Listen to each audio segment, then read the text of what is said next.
नमस्कार दोस्तों, रमा एकादशी व्रत कथा। कार्तिक कृष्ण पक्ष की रमा एकादशी के बारे में आज मैं आपको बताना चाहती हूँ। युधिष्ठिर जी कहने लगे, हे भगवान, कार्तिक कृष्ण एकादशी का क्या नाम है और इसकी क्या विधि है? इसके करने से क्या फल प्राप्त होता है? सो आप कृपया करके विस्तार पूर्वक मुझसे कहिए। श्री कृष्ण जी बोले, कृष्ण पक्ष की एकादशी का नाम रमा एकादशी है। यह बड़े बड़े पापों को नाश करने वाली है। इसका महात्म्य मैं तुमसे कहता हूँ, ध्यान पूर्वक सुनो। हे राजन, प्राचीन काल में मुकुजन नाम का एक राजा रहता था। इसकी इंद्र के साथ मित्रता थी और साथ ही यम, कुबेर, वरुण तथा विभीषण के साथ भी मित्रता थी। यह राज बड़ा धर्मात्मा, विष्णु भक्त और न्याय के साथ राज करता था। उस राजा के एक कन्या थी जिसका नाम चंद्रभागा था। उस कन्या का विवाह चंद्रसेन के पुत्र शोभन के साथ हुआ। एक समय वह शोभन ससुर के घर आया। उन्हीं दिनों जल्दी ही पुण्याध्यायिनी रमा एकादशी भी आने ही वाली थी। जब व्रत का दिन समीप आ गया तो चंद्रभागा को अत्यंत सोच उत्पन्न हुआ कि मेरे पति बहुत दुर्बल हैं और मेरे पिता की आज्ञा अति कठोर है। दसवीं को राजा ने ढोल बजवाकर सारे राज्य में यह घोषणा करवा दी कि एकादशी को भोजन नहीं करना चाहिए।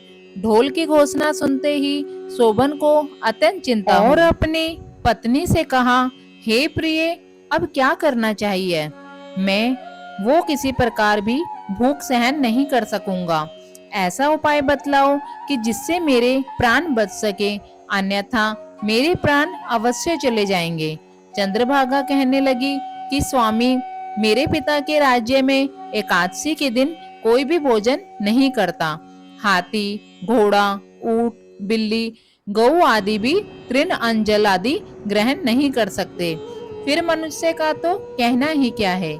यदि आप भोजन करना चाहते हैं तो किसी दूसरे स्थान पर चले जाइए, क्योंकि यदि आप यहाँ रहना चाहते हैं तो आपको अवश्य ही यह व्रत करना पड़ेगा। ऐसा सुनकर शोभन कहने लगा, हे प्रिय, मैं अवश्य व्रत करूंगा। जो भाग में होगा वह देखा जाएगा।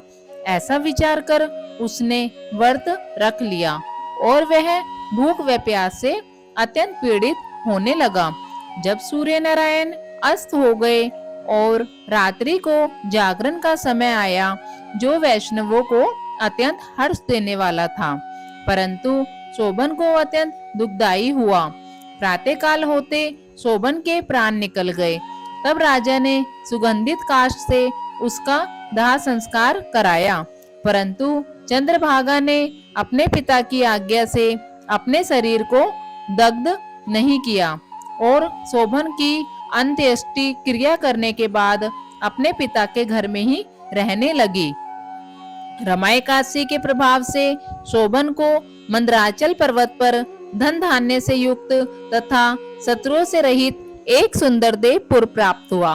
वह अत्यंत सुंदर रत्न और वैदुर्मणि जटित स्वर्ण के खंभों पर निर्मित अनेक प्रकार के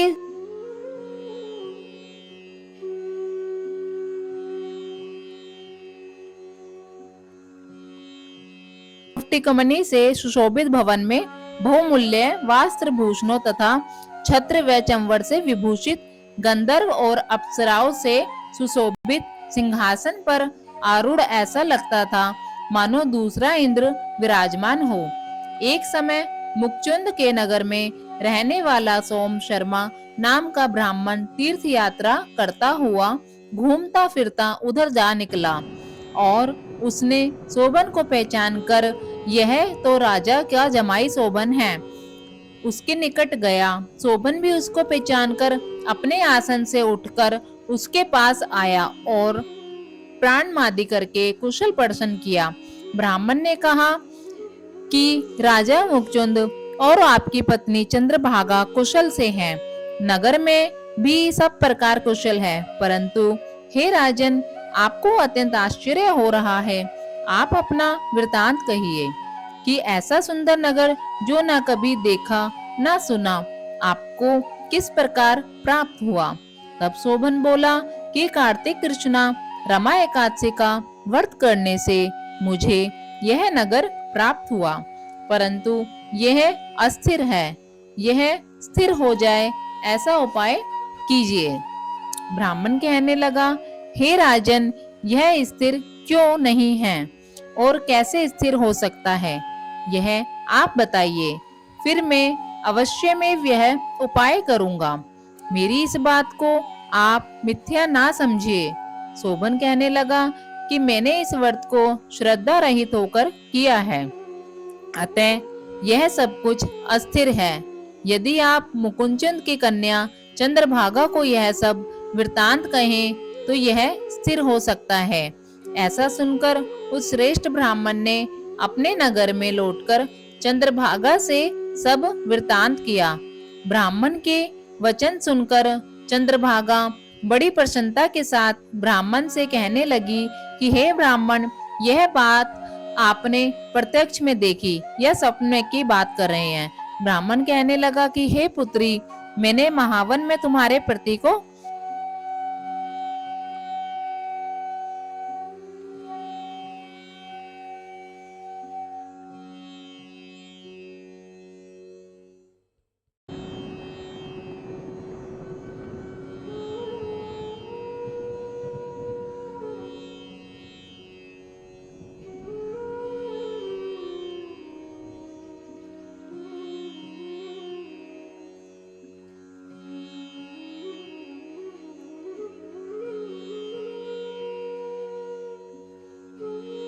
प्रत्यक्ष देखा है, साथ ही किसी से विजय ना हो ऐसा देवताओं के नगर के समान उनका नगर भी देखा है। उन्होंने यह भी कहा कि यह स्थिर नहीं है, इस प्रकार वह स्थिर रह सके सो उपाय करना चाहिए। चंद्रभागा कहने लगी कि हे विप्र, तुम मुझको वहां पर ले चलो, मुझे पतिदेव के दर्शन की तीव्र लालसा है। मैं अपने किए हुए पुण्य से उस नगर को स्थिर बना दूंगी। आप ऐसा कार्य कीजिए जिससे उनका हमारा संयोग हो, क्योंकि वियोगी को मिला देना महान पुण्य है। सोम शर्मा यह बात सुनकर चंद्रभागा को साथ लेकर मंदराचल पर्वत के समीप वामदेव ऋषि के आश्रम में गया। वामदेव ऋषि ने उनकी बात सुनकर वेद मंत्रों के उच्चारण से चंद्रभागा का अभिषेक किया। तब ऋषि के मंत्र के प्रभाव और एकादशी के व्रत से चंद्रभागा का शरीर दिव्य हो गया और वह दिव्य गति को प्राप्त हो गया। इसके बाद वह बड़ी प्रसन्नता के साथ अपने पति के समीप गई। अपनी प्रिय पत्नी को आते देखकर शोभन अत्यंत प्रसन्न हुआ और उसको बुलाकर अपनी बाई तरफ बिठाया। चंद्रभागा कहने लगी कि हे प्राणनाथ, आप मेरे पुण्य को ग्रहण कीजिए। अपने पिता के घर में जब मैं 8 साल की थी तब से विधि पूर्वक एकादशी का व्रत को श्रद्धा पूर्वक करती आ रही हूँ। इस पुण्य के प्रताप से आपका यह नगर स्थित हो जाएगा तथा समस्त कार्य पूर्ण होकर प्रलय के अंत तक रहेगा। इस प्रकार चंद्रभागा दिव्य रूप धारण कर तथा दिव्य आभूषणों और वस्त्रों से सुसज्जित होकर अपने पति के साथ रहने लगी। हे राजन, यह मैंने रमा एकादशी का महात्म्य कहा है।